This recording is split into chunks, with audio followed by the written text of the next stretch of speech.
Hey guys, got an interesting game to share with you today. One I just played. I'm trying to build my way back up to 1500 after a shocking weekend. Sunday, I think I dropped something like 60 points, and I kept playing because I thought I need to get some points back. Don't ever do that, right? If you are losing, stop playing. Don't keep losing. Anyway, so fascinating game to share with you this morning. So my opponent's rated just under 1400, and I've got the black pieces, and he starts with e4. I play d5, so we have the Scandinavian. Takes and queen takes. This is the line that I'm working with at the moment. Obviously, knight comes out to c3, kicking the queen, and queen goes across to a5, and this leads to some exciting positions. Okay, we've got knight f3. The normal move should be d4, preventing my knight from coming out and stuff like that. So I pin the knight first of all. I'm getting ready to castle kingside, get my rook onto this semi-open file as quickly as possible. Bishop blocks and knight to c6. And now we have a3, maybe preparing b4 to hassle my queen, but I figure that I do have some safe squares that the queen can go to, even here. So I'm not too worried. So I go ahead and castle, just get the pressure on white's position early. That means that this pawn is now pinned on the queen. This pawn cannot move.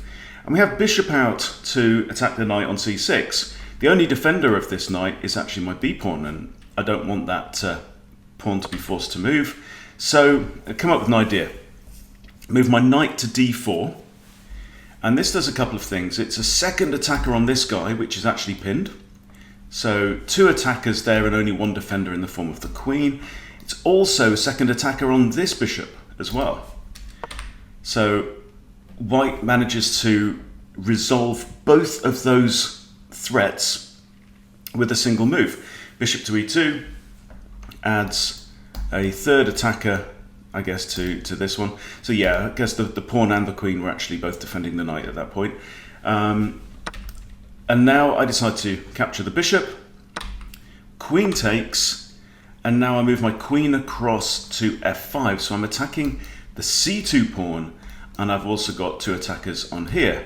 Now, normally you would say two attackers, two defenders, there's no real advantage in initiating the exchange. However, in the case of when like one of the defenders is a pawn and you get the opportunity to create doubled and isolated pawns, that's a slightly different matter. So we have d3 from white, and now I capture the knight. Now if queen takes here, I've got queen takes and the pawns are going to double. So those pawns are going to end up doubled, really, whatever happens. I'm already castled. I'm kind of behind in development. All my other pieces are still at home, but it's a positional advantage for me. So now white has isolated pawns on the f file and on the h file, but can still castle. Still got a pretty good structure on the queen side to castle to. So I push e6 to release my dark squared bishop. It's got a choice of squares it can go to. And now bishop to e3 is attacking the a7 pawn. Simply slide my king across to defend that. I didn't really want to be pushing a pawn right now, not when there's knights around. You know, knights could come in, maybe even take advantage of these weakened light squares there. I really don't want to encourage that, so just move the king across. And now we have h3, and I bring out my knight to e7, and h4 now. I'm not really sure what my opponent was thinking with pushing this pawn up the board, but we'll see. And now knight to c6. So this knight is occupying the space that is normally taken by the queen's knight, the b knight, and it's defending this pawn and just generally defending this area around my king. And now h5, and now I bring my knight in again. So my knight is attacking the queen here. It's also potentially attacking c2, which would be bad for white. It's also attacking this pawn. So there's a triple attack there by the knight. We have bishop takes and rook takes. So now I have an aggressive rook out in the board. And now h6, and I ignore that threat and I come after the f3 pawn. I figure if h takes g7, I've got bishop takes, and that just lets me develop my bishop onto the very nice long diagonal. I don't worry about that. So we have now knight into e4. So this knight is actually defending this pawn here, because that's the danger. So if I grab one pawn, let's say white wants the castle at some point, I could just go ahead and grab another pawn, and that would be disadvantageous for white. So I think the reason for this move is for the knight to defend the f2 pawn. I go ahead and grab the first pawn, and now we have pawn takes and bishop takes, and I'm relatively comfortable at this point. This bishop is obviously attacking the b2 pawn and then the rook behind it. And now we have the rook comes out to hit the bishop. Now I think I made an inaccuracy or mistake. Maybe what I should have done here is grab the pawn, which really does damage white's castling options there on that side of the board, and then maybe come back to here, something like that, or here, to add a third defender to this third attacker on that pawn. Instead, I decide to go kind of for the throat, because what I'm thinking is, if bishop takes, I've got a nice fork on the king and the rook. However, what you have to do is you have to count attackers and defenders, because there is 1, then 2, and then 3 defenders, right? The king can only be the final defender, but that's fine. And I have 3 attackers. So I don't actually gain by initiating this exchange right now. I kind of miscalculated that. Now we have the rook coming out to attack my queen, and I slide my queen over to h3, where it's still defending the rook, and it's also threatening, for example, queen h1 could come with some horrible threats. Okay, so now white castles, and I think I kind of missed my opportunity there to spoil white's castling options. I should have just grabbed the b2 pawn and then come back with my bishop once the rook moved. However, we have the situation the way it is, and now I get kind of too clever. I spot an idea, and my idea is to do with maybe sacrificing my rook. Okay, then if knight captures the rook, okay, the knight's on there, and then I get to play bishop to e3, attacking both the king and the rook. Okay, so I gain a pawn, I put my bishop there, king has to move, I grab the rook. However, what did I miss? Can you see what I missed? And this is pretty catastrophic. Okay, rook takes, knight takes, but from that square the knight is attacking my queen. Okay, so if I play bishop there now, king's in check, king has to move, and now I've just blundered my rook, basically. So I go ahead with the check anyway. King moves. Oh no, my queen. So I'm pretty much, in order to save my queen and the bishop, I thought capturing the knight is the best of lesser of two evils, let's say. And now I am a full rook down. Yes, I've got 2 extra pawns, but I'm a full rook behind. So what do you do? I mean, if you're playing a master, you resign. Okay, I'm not playing a master. I'm playing somebody rated just under 1400. Okay, so what you have to become a cornered animal when you're in this kind of situation. One of the things that we say so often on Chess Bootcamp is that one of the hardest things to do in chess is to win when you're winning. It sounds ridiculous, okay? But the psychological attitude that you need to adopt to secure a win when, for example, you're starting to get excited, the adrenaline's starting to flow, you're thinking, I'm playing somebody 100 points higher rated than me, I'm going to win. And the big warning sign, the big red flag for me is when you start counting up how many points you're going to win when you win this game, right? That is the kiss of death. Anyway, so I need to find some way to get back into this game, right? Now, what white should do at this point is keep it dead simple, right? So, for example, rook across to g1, rook to g8, check, force the exchange of rooks, and then if rook captures there, that could actually be checkmate, right? That's what he needs to do. He needs to be doubling up his rooks and using his pieces together.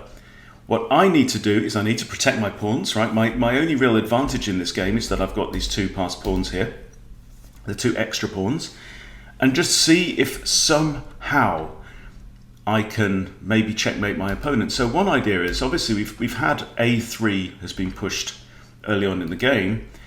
I'm thinking if I can get my queen onto this diagonal here, and then somehow drop a rook to the back rank, the queen's guarding that square, the rook's got the back rank, might be able to sneak in a checkmate, but I don't know. Anyway, the immediate issue is right now I've got a pawn under attack, it's hanging, f7, so I slide my rook across to f8. And now we have rook to a5, so there's a clear threat of queen takes a7. So we want to dissuade that, and I push b6, kick the rook away, rook retreats, okay? Now, queen h5. What am I doing? I'm attacking the rook, okay? I'm attacking the rook that's next to the king. Okay, fair enough. Rook moves to the correct file, but you notice that white is not coordinating his rooks. He's had a couple of opportunities now to put them on the open G file, and he's failed to do it. That means that there are maybe targets here. Okay, so now queen to d5. So I've managed to get my queen onto this diagonal, but I don't know how I'm going to get my solitary rook onto the open file and then onto the back rank. That's going to be a toughie. So now we have rook to g7, so he's coming after my pawns, right? Should be going after my king. Okay, queen to d7, right? Now at this point, I think that the player with the white pieces is thinking too much about his own ideas, right? Deadly, absolutely deadly, right? What's he going to do? Is he going to grab a pawn? Is he going to grind me down? Queen to g2.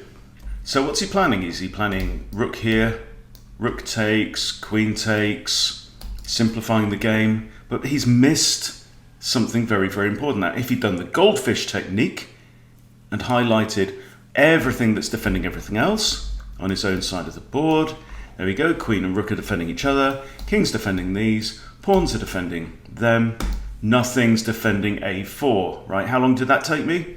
2.5 seconds? Don't know. Queen takes rook. Suddenly, I'm actually 2 pawns in front. I have these 2 bonus extra pawns.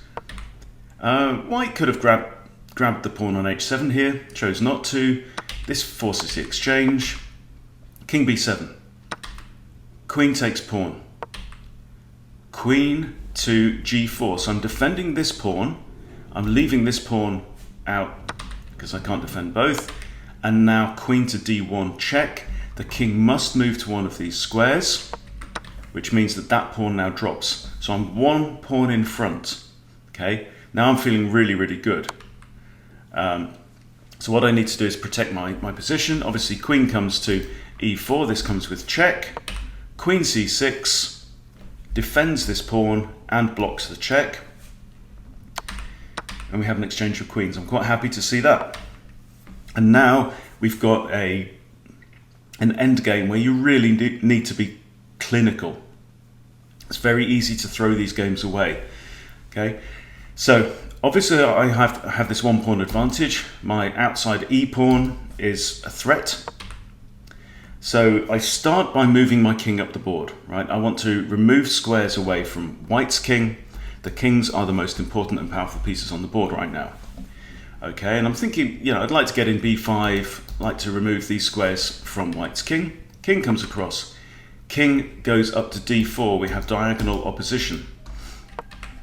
King comes across again, and I push my pawn up to b5. King comes across again. Quiet move, a6. Right? I want to force white now. I want to remove white's options, and I want to force him into playing a move he doesn't want to make. Either, for example, having to move his king backwards, or having to play a pawn move that gets captured that he doesn't want to do. But we've got to tread very, very carefully. King comes back. Now c5. So now I'm thinking, if takes, I've got king takes, and my pawns are now on the flanks, so it's going to be difficult for this king to defend both. But again, they're only on the A to E files, so it's not too, if I had a pawn over here, it could romp home, okay? But we don't have that. Pawn takes, king advances forward. Now we have opposition with the kings. This means that my king cannot advance to any of these squares because they're covered by this guy. So what do? Quiet pawn move. So now, if white pushes this pawn, it gets taken. White pushes this pawn, it gets taken. With check, can't recapture. So the king moves backwards. What do I do here? King d4, opposition again. I'm covering these squares so that now this king cannot move forwards on the board. That's absolutely critical. This pawn cannot move forwards, it just gets taken. So the king moves to the side, I slide a pawn forwards. King moves back, I slide a pawn forwards. Now if pawn takes, we have pawn takes, or even maybe, you've got ideas of just forgetting about the exchange and just motor on up the outside. We have pawn takes, I recapture. Okay, now, absolutely critical position. Games can be drawn or lost from this position quite easily. So king moves across, what should I do? I move my king backwards. Right, now if this pawn advances, I simply capture it. So the only piece that can move is white's king. Moves, I move to the side. Moves backwards, I advance. Right, this is the critical thing. King moves forward, pawn pushes, check. King moves to the side, opposition again. Now the king cannot advance. Also, the king cannot go to either of these squares because they are guarded by the pawn. Now, in a normal situation, this could actually result in stalemate. Okay, if this king just keeps moving backwards and forwards, eventually the pawn goes forwards, eventually the king goes to there, and that actually is a stalemate pattern, one that you must know. However, we're not in that situation because we've got other pawns on the board. So that means that white's king doesn't have to move every turn because this pawn could move, but when that pawn moves, what's going to happen? Let's see.